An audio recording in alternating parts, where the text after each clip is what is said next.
વાહ બાપા વાહ, આ વખતે ફુલાવર બહુ સારું થયું હે અને આ વેચી ને એટલે બહુ ઝાઝા પૈસા આવશે. શું કહેવાનું થાય તમારું? હા, આમાં મહેનત એવડી થઈ છે. હા બાપા, ઈ તો હે, મહેનત તો થઈ જ હોય ને, એમનેમ થોડું થાય કાંઈ. આ તો તમારે તૈયાર ઉપર આવીને કહી દેવું છે કે ફુલાવર બહુ સારું થયું છે. બાપા આ વેચી એટલે પૈસા બહુ એટલે બહુ ઝાઝા આવવાના હે આ વખતે, અને ભાવ એવો હે ને એટલે એ કદાચ જ એવું થાય છે.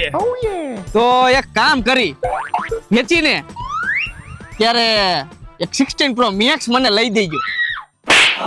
બાપ દાદા વયા ગયા સાદા સાપુ વાળા ફોન વાપરીને સેમસંગ ને નોકિયા ને માઇક્રોમેક્સ ને અત્યારની પ્રજા ને 16 Pro Max.